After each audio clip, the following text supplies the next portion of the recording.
नमस्कार, मी पंजाब डक. तर शेतकऱ्याला सांगू इच्छितो, एल निनो असो या नसो, आपल्या भारताला दोन समुद्र आहेत. एक अरबी समुद्र आणि बंगालच्या खाडीचा समुद्र. अरबी समुद्रातून जरी नाही पाऊस आला, बंगालच्या खाडीमधून पाऊस येणार आणि शेतकऱ्याची पेरणी होणार. म्हणून मी म्हणतो, एल निनो असो या नसो, आपल्या दरवर्षी महाराष्ट्रात पाऊस येणार हे निश्चित आहे. आणि काय झालं, प्रसार माध्यमातून खूप ऐकायला भेटतं की दुष्काळ पडणार आहे, पाऊसच पडणार आहे. पण शेतकऱ्याला एक सांगू इच्छितो, शेतकऱ्यांना घाबरू नका. म्हणजे काय होणार आहे, या जूनच्या शेवटच्या आठवड्यात काय होणार आहे, पाऊस येणार आहे आणि शेतकऱ्याच्या पेरण्या सुरू होणार आहेत, म्हणून हे अंदाज लक्षात द्यायचा. आणि याच्यातून जर काही शेतकरी राहिले तर 10 जुलै ते 15 जुलैमध्ये पुन्हा एकदा पाऊस येईल, त्याच्यात पेरण्या होणार आहेत. पण दुष्काळ वगैरे काही पडणार नाही, म्हणून हा प्रथम शेतकऱ्यांना अंदाज लक्षायचा. काय झालं, महाराष्ट्रात मान्सून दाखल झाला, पण दाखवून झाल्याच्या नंतर परत ते स्थिरावला. पण ही परिस्थिती, वारं सुटण्याची परिस्थिती दरवर्षी कधी असते, पाऊस पडल्याच्या नंतर पुढच्या महिन्यात असते. पण यावर्षी काय झालं, सुरुवातीला आल्यामुळं हे शेतकऱ्याला असं वाटतं की यावर्षी पाऊस पडणार नाही. आणि त्याच्यामधून काय झालं की प्रसार माध्यमातून बरंच भेडसावत आहे की दुष्काळ पडणार आहे. शेतकऱ्याला सर्वप्रथम सांगतो, यावर्षीचं साल सगळ्यात चांगलं राहणार आहे. जूनच्या शेवटच्या आठवड्यामध्ये चांगला पेरणीयोग्य पाऊस पडणार आहे. सगळ्याच्या हळूहळू पेरण्या सुरू होणार आहेत, म्हणून हा अंदाज लक्षात द्या. सर्वप्रथम मी म्हटलं होतं ना, एक 7 ते 14चा एक टप्पा राहील, त्याच्यानंतर 20 ते 30 राहील आणि 10 जुलै ते 15 जुलै राहील. ही असंच परिस्थिती राहणार आहे. यावर्षी जून महिन्यात थोडाफार पाऊस कमी राहणार आहे, जुलैमध्ये जास्त पडणार आहे, ऑगस्टला कमी राहील, सप्टेंबर ऑक्टोबर परतीचा पाऊस धुमाकूळ घालणार आहे. पण दुष्काळ वगैरे काय पडणार नाही. तर तुम्हाला सांगते, यावर्षी शेतकरी हिताचं साल आहे, शेतकऱ्यासाठी खूप चांगलं आहे. शेतकऱ्यांनी घाबरून जाऊ नये. आता हे म्हणजे काय होणार, पाऊस कसा येणार आहे, पावसाला सुरुवात काय होणार आहे, 18 जूनच्या नंतर विदर्भाकडून बऱ्याच ठिकाणाहून पूर्व विदर्भाकडून सुरुवात होणार आहे. 18-19च्या दरम्यान पूर्व विदर्भाकडून ते पाऊस मराठवाड्यापर्यंत येईल.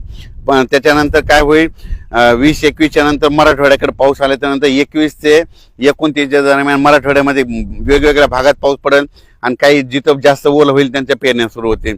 विदर्भात देखील काय होईल, 18-19 पासून तिकडे पाऊस सुरुवात होईल. जिथं पाऊस जास्त पडला त्यांच्यात देखील ओल झाली तर त्यांच्या देखील पेरण्या होईल. त्याच्यानंतर हे पाऊस पुन्हा उत्तर महाराष्ट्राकडे जाईल. मग उत्तर महाराष्ट्राकडे काय होईल, म्हणजे विदर्भापासून उत्तर महाराष्ट्र सगळं टोक, हे टोकते ते टोक आहे. मग तिकडं काय होईल, 23 जून ते 29 जूनच्या दरम्यान तिकडे देखील पाऊस जाईल आणि त्यांच्या देखील पेरण्या लागतील. पण शेतकऱ्याला पश्चिम महाराष्ट्र, सातारा, सांगली, सोलापूर त्या पट्ट्यामध्ये काय होईल, तिकडे देखील 23 जून ते 29च्या दरम्यान काय होईल, तिकडे देखील पाऊस पडेल आणि तिकडे देखील पेरण्या होती. पण तो शेतकऱ्याला सांगू इच्छितो की दुष्काळ वगैरे काय पडणार नाही. तुम्ही मनातली भीती बाळगू नका. कारण की बऱ्याच तुम्हाला दररोज मोबाईल उघडला की तुम्हाला दुष्काळ आणि ते एल निनोच दिसायलंय. शेतकऱ्यांना हे दरवर्षी काय असतं, हे जे असं वारं आहे ना, कधी कधी पाऊस पडल्याच्या नंतर असं आहे 10 दिवस इतकं वारं येतच असं. तर तुम्हाला सांगू इच्छितो, 19 तारखेच्या नंतर, 19 जूनच्या नंतर राज्यामध्ये हे उन्हाचा पारा देखील ते कमी होणार आहे. म्हणून हे देखील सर्व शेतकऱ्यांना लक्षात ठेवा. 20 तारखेपासून उन्हाची तीव्रता कमी होईल, ढगाळ वातावरण यायला सुरुवात होईल, म्हणून हे देखील सर्व शेतकऱ्यांना लक्षात द्यायचं. पण राज्यात मात्र जूनच्या शेवटच्या आठवड्यात चांगला पेरणीयोग्य पाऊस होईल, वेगवेगळ्या भागात पडेल. पण शेतकऱ्याला वाटतं की सगळीकडे पहिलेच दिवस येणार, सगळीकडे नाही पडणार. काय होणार, दररोज वेगवेगळ्या भागात पाऊस पडेल आणि दाखल होईल, म्हणून हे लक्षात घ्यायचं.